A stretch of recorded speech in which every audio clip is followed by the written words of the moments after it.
Namo tassa bhagavato arahato samma sambuddhassa. Namo tassa bhagavato arahato samma sambuddhassa. Namo tassa bhagavato arahato samma sambuddhassa. Buddham Dhammam Sangham Namasami.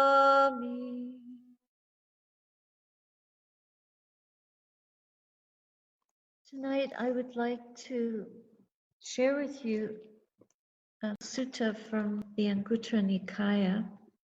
It's the Book of Fours, number 128, and it's called Astounding. Monks, with the manifestation of a Tathagata, an Arahant, a perfectly enlightened one, 4 astounding and amazing things become manifest. What 4?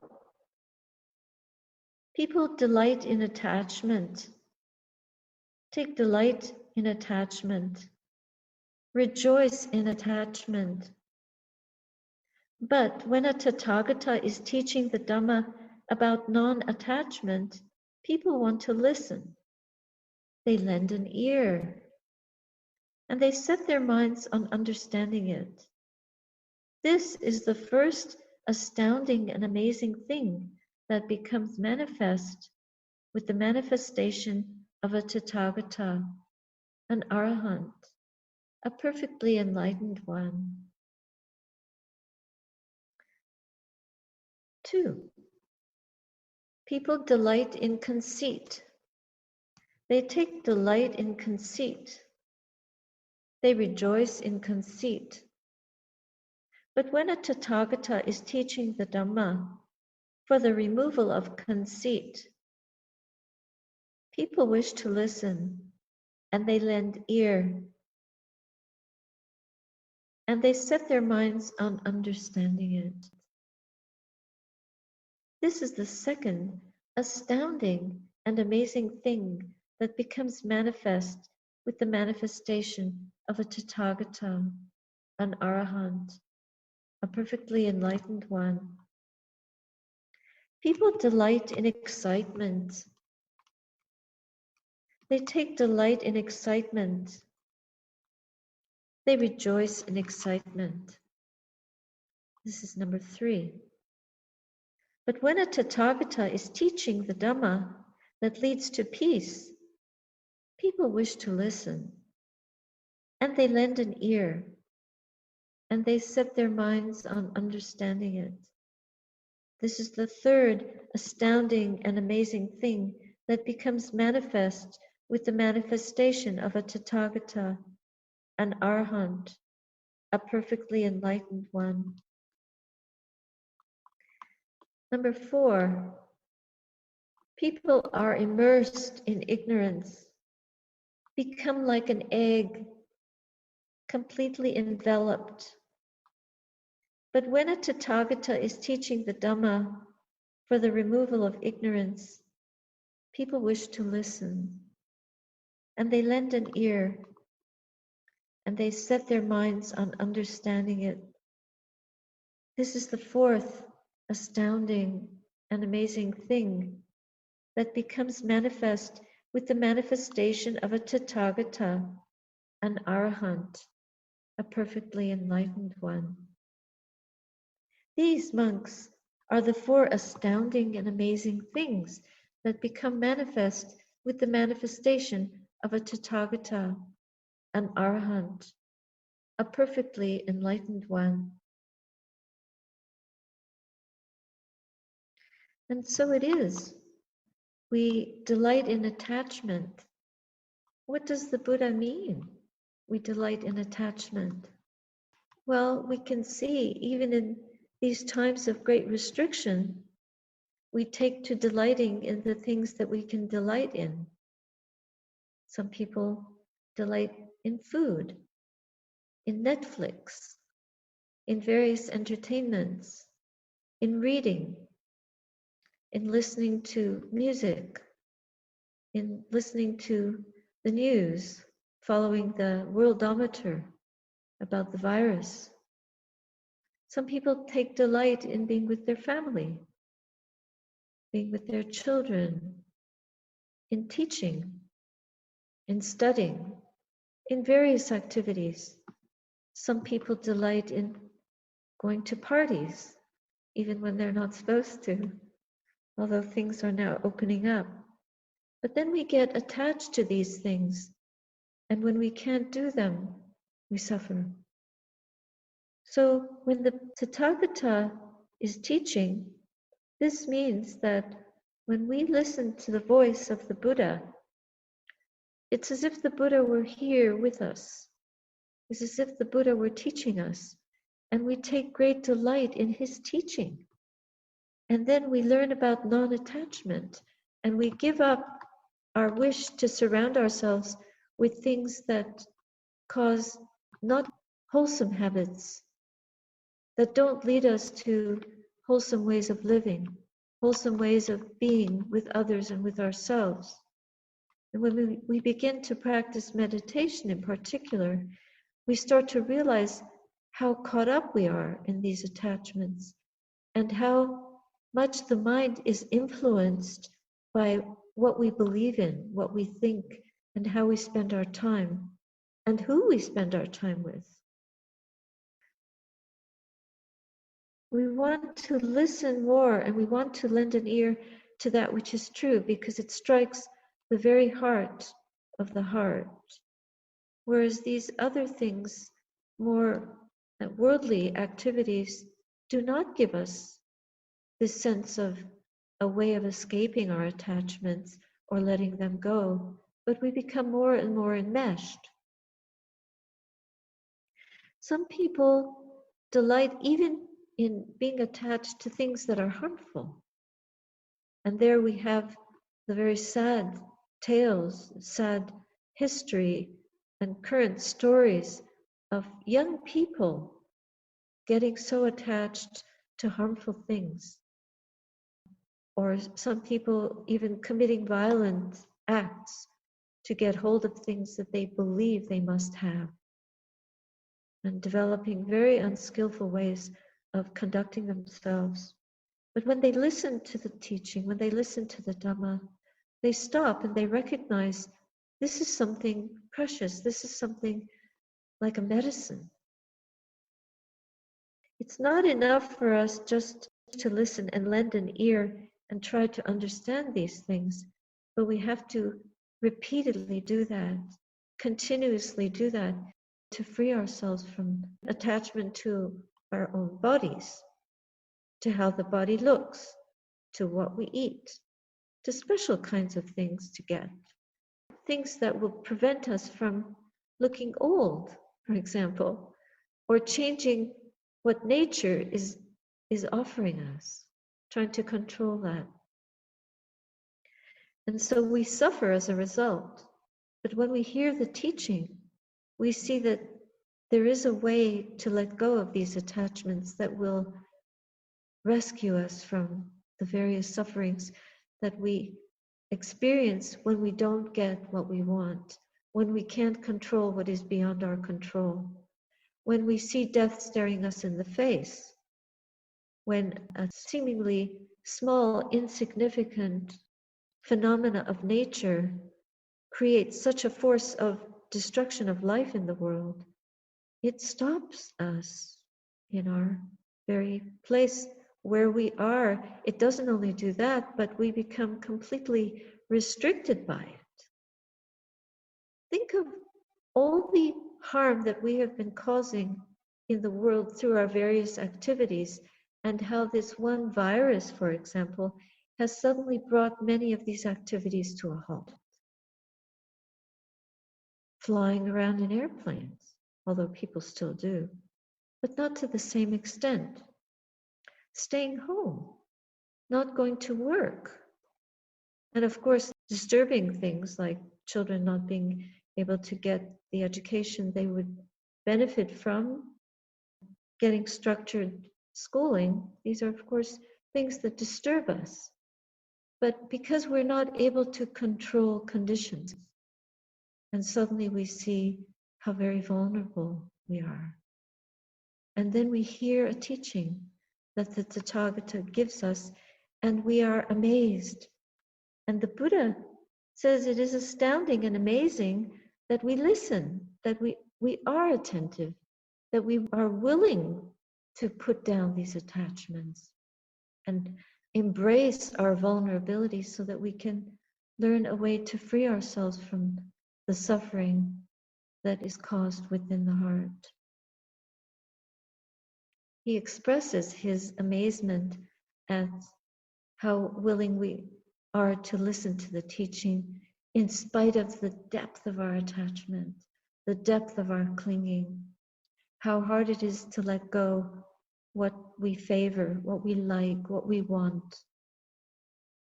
In the same way, because we are so caught up in this self, in conceit, in good ways and in not good ways, we develop ways of seeing ourselves that are blaming and deprecating and disempowering.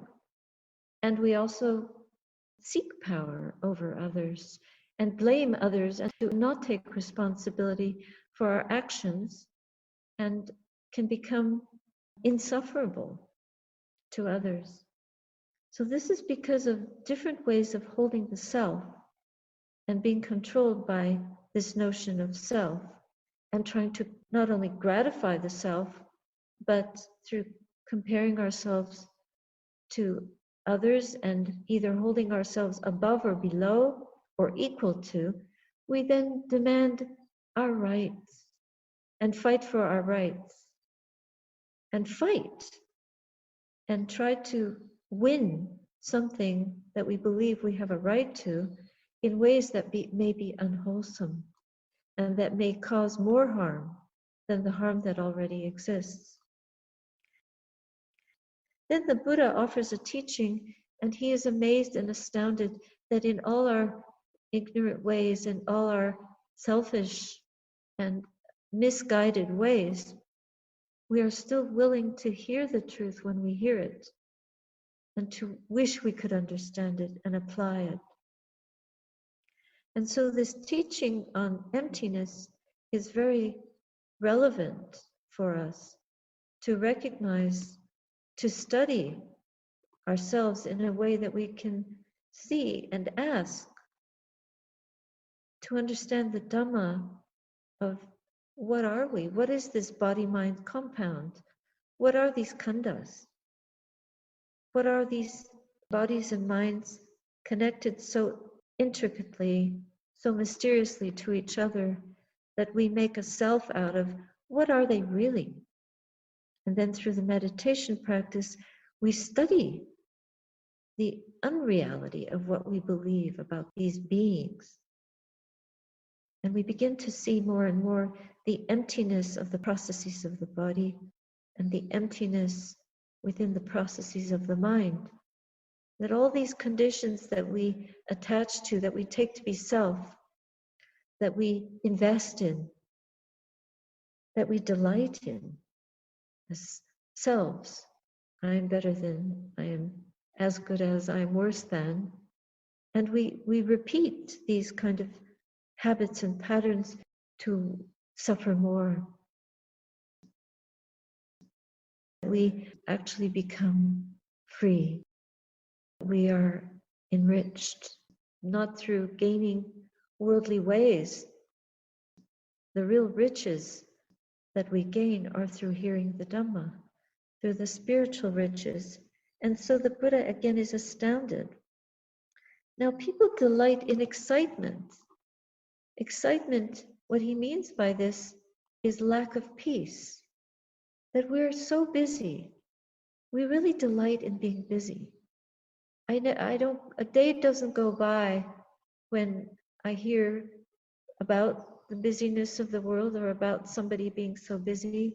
We ourselves are so busy, but we know that the relief from busyness, like the relief from attachment and the relief from conceit, is not in this lack of peace, but it's in being able to bring the mind to stillness,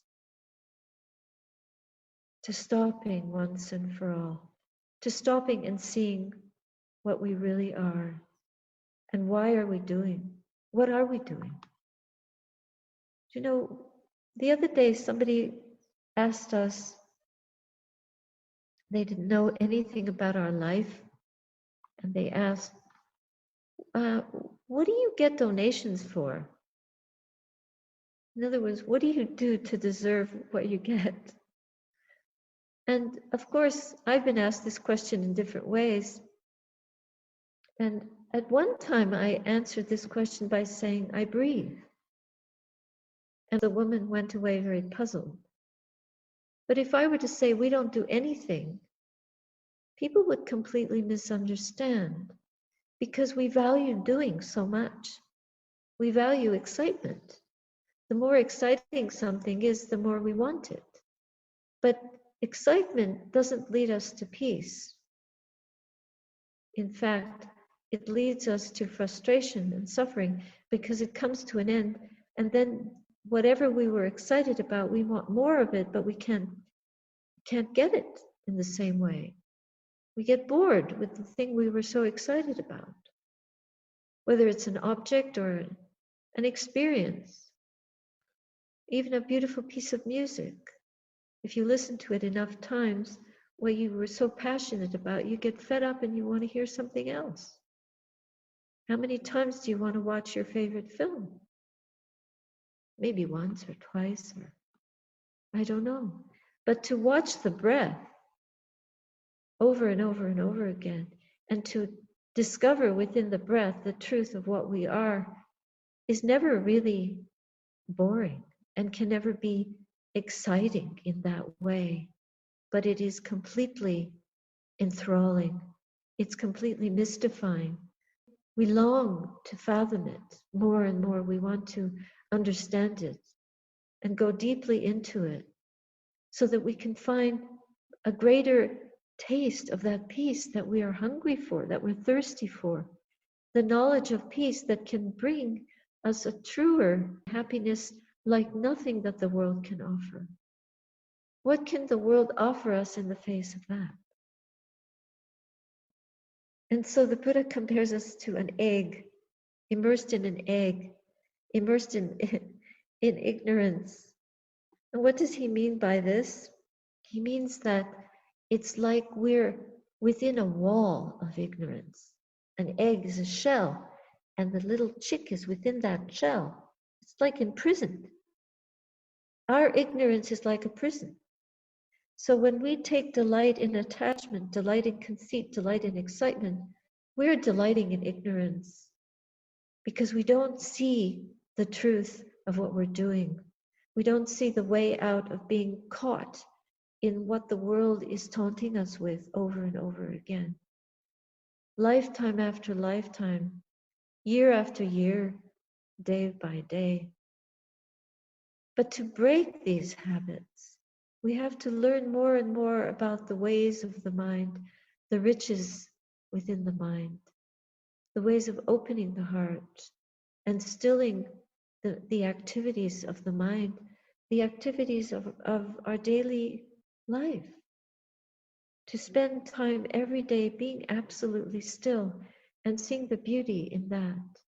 How much we can make peace with the present moment in good conditions, that empowers us to be able to make peace with the present moment when things are very rough, and not relying on props of the world, and not trusting the deluded mind, believing our opinions about ourselves or other people's opinions about us and suffering over it, or believing that different experiences will, through excitement and following our restlessness, we'll be able to get the very perfect experience in whatever field we're seeking, the very perfect relationship. But the relationship that we have to ourselves is really the only inner perfection that is possible. And once we're able to culminate or consummate that inner relational field, then we can bring to ourselves and others the most beautiful gift of all, the greatest blessing of all. And then we break out of this egg shell of ignorance.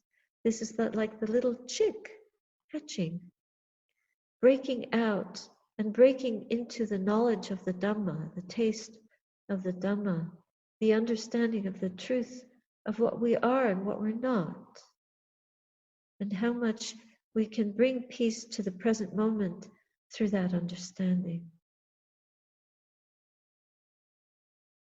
The highest peace is the disentangling of all these entrapments and this overcoming this ignorance and seeing through the lie of self-belief, of conceit of any kind, and letting go our attachments, because nature itself is going to remove everything from us.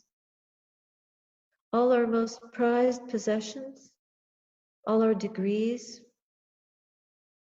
our credentials. What credential do we really long for except the knowledge of this truth? And so the Buddha knows how difficult it is to let go, how difficult it is to enter into this field of inner discovery and discernment and fathom the truth of this Dhamma. And so he expresses how astounding it is that we want to listen to the Dhamma in spite of being so attached, in spite of being so caught up in the wanting of the self, the ego, wanting this and wanting that and never being satisfied. And in our delight in excitements that the world offers and that the mind can produce through its various skills, and overcoming the power of ignorance to delude us again and again and again. No matter how many times we practice, we still easily fall back into our delusion. No matter how many sittings we do and retreats we attend and dhammas we listen to, talks, etc., it's only by really applying this knowledge internally and letting go at deeper and deeper levels that we can come to a place where the heart knows the peace and goes to it naturally and resists, refrains from, turns away from all these ways of delusion and ignorance. So these are a few reflections. We marvel at the Buddha's marveling at us. It's a sweet thing that he was astounded, because we do have dust in our eyes, but not that much that when we hear the Dhamma, many of us will turn to it just like creatures when they see the sun, plants, when they feel the sun rays on them, they turn naturally to the sun. So we turn naturally to the Dhamma because it is our true home and it is our healing. It is our medicine. It is our freedom. It's what we are here for as human beings, whether we know it or not. So I offer that reflection tonight.